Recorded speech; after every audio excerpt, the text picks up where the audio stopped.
Survival mode has left the building, now entering thriving mode. All participants must keep their sight, mind, will, and emotions in the slingshot at all times. Commence 2023 and beyond. Hey, genius babies. Welcome back to the Freedom Friday edition of the It Had to Be Said podcast, episode 14 if you counting.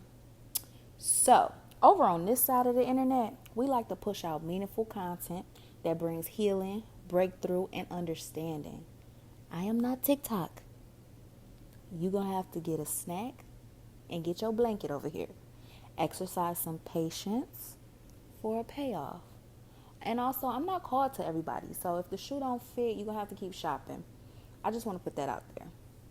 Now, anyway, as you can see in the title, we're going to be talking about something that's really close to my heart, as well as other people have this close to their heart as well. And a lot of people have experienced this and still experiencing this.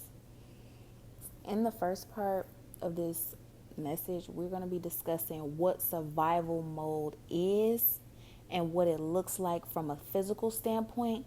And then we're going to dive into what it looks like mentally and emotionally to live in survival mode. Okay? So first, what is survival mode? By definition, it says stressful stimuli causing a psychological and physiological response called our survival mode. This mode involves the release of stress hormones and the activation of our stress response systems. Our mind and body become focused on combating danger. And another definition that I found was survival mode is essentially booting in safe mode. Survival mode is essentially booting in safe mode. Things like trauma, prolonged grief, or even burnout can cause our brains to opt into booting in this way. It's basically our brain entering into survival mode. Now that that's out the way, I just want to say it's always great to have multiple sources and multiple definitions of things to cover all bases, because I'm only one person, so I can only assess things from how I see it over here on my end. So when I do give a universal definition of anything, I feel like it covers all bases. So let's get into some of the physical manifestations. I have either witnessed these or experienced it in my own life. So, number one, your basic physical necessities are inconsistent and or altogether not met. Your basic physical necessities are food, shelter, clothing, bathing, clean water. These are physical necessities that if they are inconsistent in your life or they're not met at all, then you can start to show up in the world physically in survival mode. So, example, I automatically think of children who are left at home alone, a week at a time, maybe even 2 weeks, 3 weeks. You don't know how long some kids got left alone. Their parents may have some sort of mental issue where they think their child can fend for themselves, and this child is not being fed. The parent left them 5-pack of noodles, hot dogs, with no real knowing of when that parent will come back. Okay, so since they don't know, you can eat 5 packs of noodles and 5 hot dogs in 3 days. So that traumatic experience can create a deep hunger in a child that becomes insatiable. That child may grow and feel like they always need to keep food or maybe even overeat, or that child may undereat or eat the wrong things that bring no nutritional value to them because of their unhealthy and inconsistent relationship to food. This child could also end up stealing to have their needs met, which is AKA surviving, doing what they need to do to get one of their basic needs met. Okay. Next, shelter. Having a stable, consistent home life is the bare basis of creating physical stability in a child. This helps them build a secure attachment style. Well, we're not going to get into that too deep right now because we're going to address that in the emotional and the mental aspect. But children need routine and predictability to feel safe.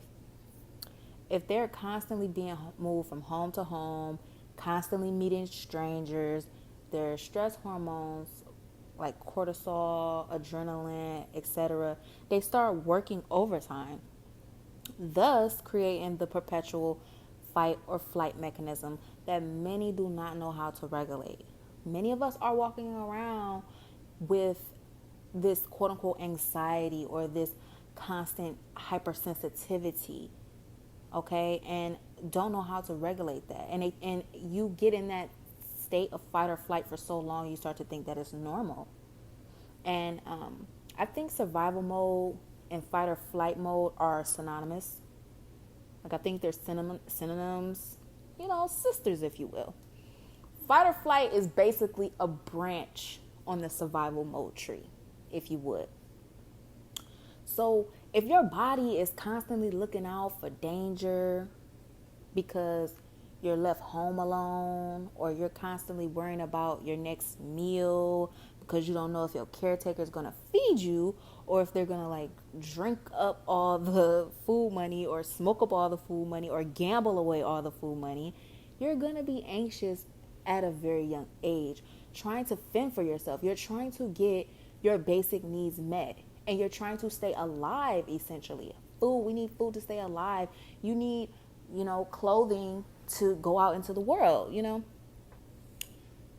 So another example that I just thought about, some kids, they're not even able to get a new pair of shoes at school for years and years because they're impoverished, or, whatever their caretaker is going through, they don't get them that, which creates another danger in school because now they're a target for bullying, not being properly bathed, not being properly clothed. Now they have to go to school, get picked on, bullied, and possibly beat up. Or learn how to beat. You gotta learn how to whoop some ass. Seriously. What happened to a good old fashioned whooping? What happened to that? It built character, Anywho. But that's an added layer of stress, worry, trauma, and turmoil on a day-to-day basis. And this is just on a physical level right now. Like, this is just basic stuff, like not getting beat up, eating, being properly clothed and have shoes on your back and stuff. And, drinking clean water and being able to bathe. Like, people really don't teach their kids this stuff. Like, just because you get older, I always say this, just because you get older don't mean that you learned a lesson if you weren't taught it. Like, over here in DPS, Detroit Public Schools, I don't know where y'all are at in the world, but we had the whole No Child Left Behind. I think that was all across America. But the No Child Left Behind is kind of like, yeah, that's cool because you don't want to fail, you don't want to flunk, that's embarrassing. But at the same time, you can pass them and they never learned anything that was necessary to go to the next level. So that's why we had children that, made it to 12th grade reading on an 8th grade level. No shade to you or anything like that. Sometimes people just didn't have caretakers that cared at home. I understand that 100%. This is crazy. Some kids don't know where they're gonna sleep at. They don't know where they're going to bed. They figuring it out day by day. As a child, we all know a child. Now listen, hear me out. We all know a child that's going through this, or they went through this. But let me ask you a question. Were you this child? Were you physically neglected? Deprived of your basic needs? Yes. Stay with me. Because somebody gonna get free today. Stay with me. Let's say no. All your physical needs were met. That's amazing. And let me let you know right now, you are blessed. But if you said no, let's move on to the emotional and the mental state of survival mode. Because I might be riding down somebody's block. Because most decent, mean well parents, or even parents that's trying to put on a show, will make sure a child has food, shelter, and clothing. Okay, some of the biggest narcissistic parents have children with huge wardrobes, plenty of food, and a nice big room with all the games you could think of. But guess what? Those children get abandoned too. Those children get neglected too, emotionally.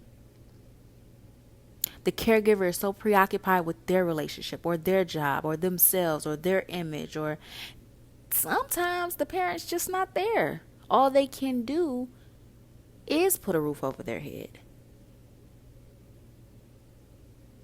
So I want to ask you right now, were you deprived of meaningful conversations with your mother and your father? Were your feelings validated when you cried? Could you go home and safely talk about someone that may have touched you inappropriately? Or were you silenced? Were you shamed? Were you criticized? Were you rejected? Were you blamed? Gaslit? Lied to? Confused? Punished? Whooped? Beaten? Accused? See, it's one thing to live in a picture perfect house, wear the best clothes, and have the coolest lunchbox, but it's another thing to be completely controlled by or completely neglected emotionally, spiritually, and mentally. We had no choice. As a child, you had no choice who you were raised by. I'm painting a picture so we can sit back, reflect, and take the time necessary to nurture and nourish that little girl in you that wanted to be told she was beautiful and smart and worthy. I'm taking the time to paint a picture so that you can hug that little boy in you that wanted to be babied when you fell down, and uplift that little boy who wanted to be told he was good enough, handsome enough, cool enough, man. I want to talk to them right now and validate them and tell them I see them. I know you. I hear you. I feel you. You are worthy of a conclusion. You are worthy of brighter days. You are worthy of everything you know that you deserve. Everything that you deserved back then, you're still worthy of that now. Just because somebody shut you down from it, tried to silence you, tried to act like you didn't need it, just because they did that to you, does not mean that that is true. It's all valid. It's time to self-parent. Regain authority and feel safe in your own body again. Feel alive. Not just live. We want to feel alive. A lot of times when you touch back into that inner child, it's like a spark. It's like a shoo. You start to feel alive again. Because for so long when you were a child, an adolescent, a teen, you were suppressed until now. Some people don't even like talking, and they can't even look you in the eye, or They don't believe in themselves. They have limiting beliefs. It's time to undergo cellular disruption, cellular therapy, and cellular regeneration. To dwell in the spirit, to begin to uproot thought patterns and systems and functions that have supported you since you were a child.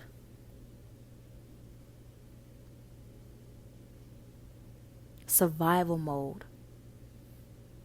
It'll have you out here like you in the wilderness, the jungle, the streets, the trenches, that way. Becoming an around the way type of person.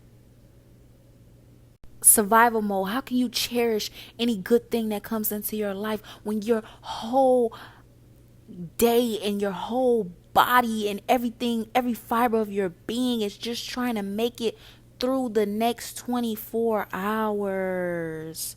And people around you are talking about marriage.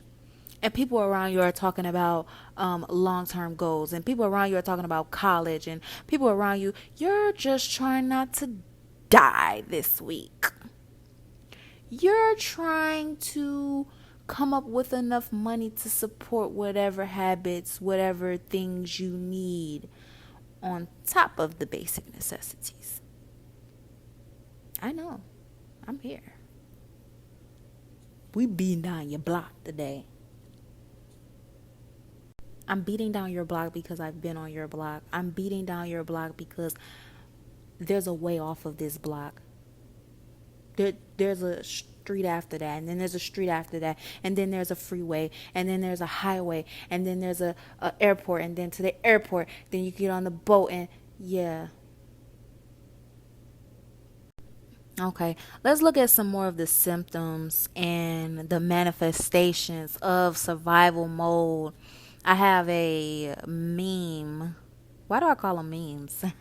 I have a photograph that I'm going to post in this video on YouTube. And it's naming, I think this is a good bubble of naming some of the things that survival mode looks like. 1, difficulties making and keeping commitments. Again, like I said, how can you make a commitment when you can't even see past the next 24 hours? You really can't even see past the next 12 hours. Trauma bonding. Survival mode will have you out here trauma bonding to get your needs met.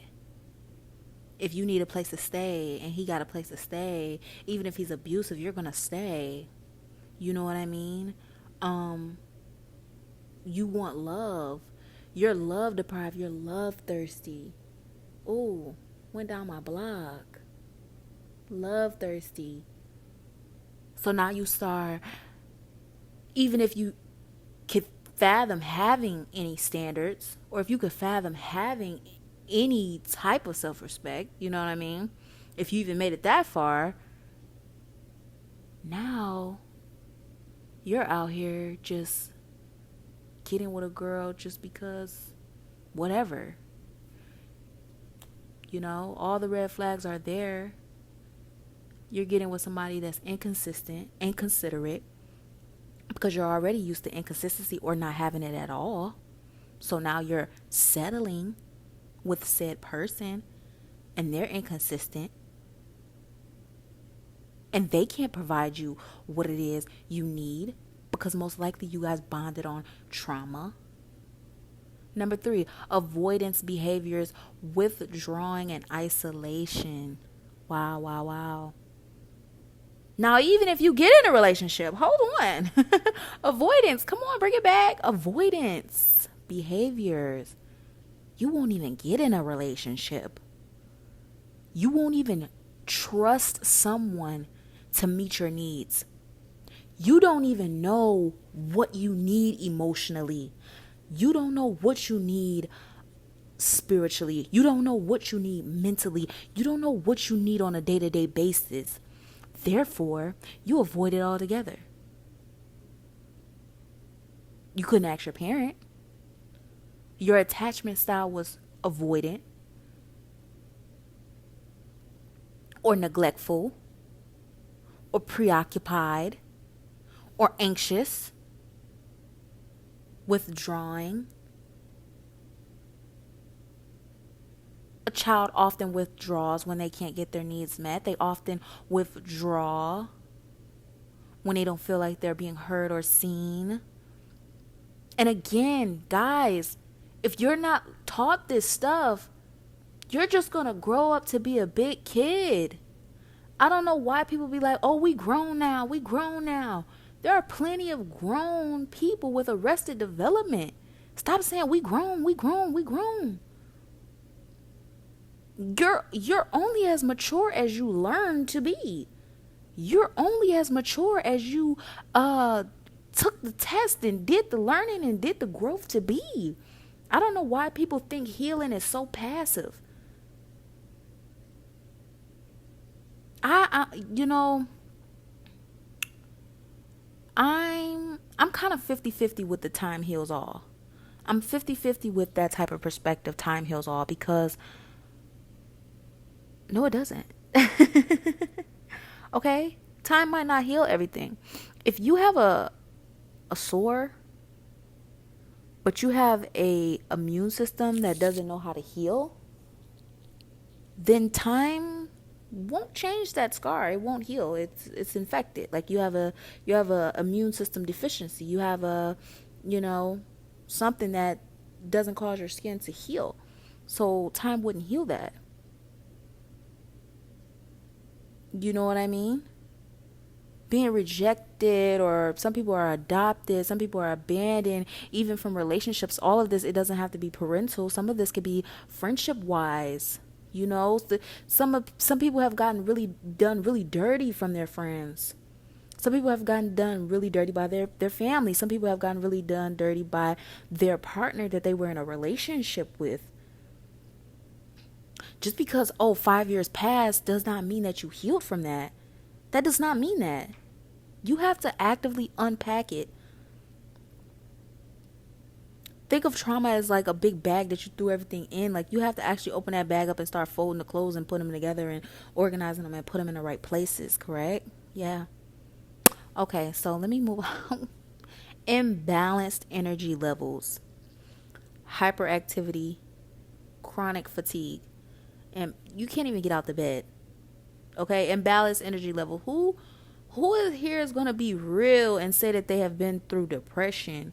Who here is going to say that they went through complete, maybe suicidal ideation, or some people have been suicidal actually. Like I said, depression, lack of hope, meaning, and purpose. That's one of them too. So those two are combined. No energy. You've been fighting so hard. You've been fighting to just still stand. Y'all be thinking people be dramatic. No, people are not dramatic. People are really seriously tired. Like, people are seriously tired. Just imagine your fight or flight system going all day. A normal, healthy person, fight or flight senses does not turn on unless imminent danger is there. Somebody that has a secure attachment style and they grew up fairly healthy, fairly normal, not saying they didn't get traumatized, but in that consistent, predictable, routine environment with enough love and those types of things, that person, their flight or flight senses does not come on unless like they're getting chased by a dog, or like the plane is going down, or like what I mean. Fight or flight doesn't come on when they have stage fright. That's just normal anxiety. That's normal nervousness. Fight or flight is like the extreme. So now imagine someone growing up in an impoverished area, or growing up in the hood, or growing up wherever they did, or being in a consistently abusive, toxic, unpredictable environment. Now imagine every single day they have to try to have some level of predictability. So they assume the worst, or they make up scenarios in their head just so that they can brace themselves for it. So now they're putting themselves through trauma in their own head. A lot of us are completely out of that situation, Out of that household, out of all of the trauma, we're like far removed from that. Adults doing damn good for ourselves, doing good for ourselves, and you're still scaring yourself with the what if this and what if that, and you're waiting to exhale. You're waiting to exhale. You're waiting for the other shoe to drop. When you're in control of your life now, and you're doing pretty good, but you can't shake the mindset. You can't shake the emotional reactions. You can't shake it. You cannot shake the hypersensitivity. You can't shake it. But your future looks so bright, but you can't shake this because it's such a deep ingrained pattern. It's been in there for years and years upon years upon years upon years. It is in the fabric of your very being. Who am I talking to? Who am I talking to right now? Who? Can somebody just drop in the comments and say me? Just drop down in the comments and say me. Or just comment, you read my mail. You read my mail today. That's what I want you to comment. Oh, so you reading my mail? Okay. So many people deal with this. And it's such a swept under the rug topic. Okay, and I'm gonna read off the last of these: self-judging, ruminating, lack of boundaries, people-pleasing behavior, disordered eating, restricting, overeating, or binging. We talked about that earlier. Sleep problems, insomnia or oversleeping, focus, memory problems, misplacing things, unskillful coping mechanisms, aka addiction and self-harming.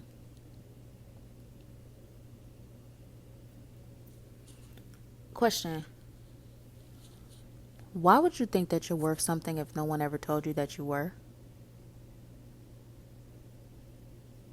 Why would you think you're good enough if everything you did to try to be good, someone told you that you weren't anything? I was real close to going down you ain't ish road. Okay. We try to keep it clean over here. We try to. We might not, but we try to. What why would you think that your dreams and your goals and your visions are worth chasing when you can't even stably keep a house over your head as an adult, when you can't keep a job, when you can't keep a car, and you constantly keep losing things and losing things and losing things, and nothing comes easy for you? How can you thrive when you're trying to survive? I'm going to end this podcast right here. This is going to be a series. I feel like this is going to be a series. Surviving to thriving. Because after this, I have another surviving video. We're going to ask more questions. And we're going to get even deeper into it. If you want to hear anything or talk about anything on this topic, drop your comment so that I can go ahead and put it in the next episode, which is more than likely coming tomorrow, for sure. And we're going to talk about this until it's done. And then we're going to go into thriving. And then we're going to go into what does thriving look like. Just like the robot said in the beginning. 2023 and beyond. Yes.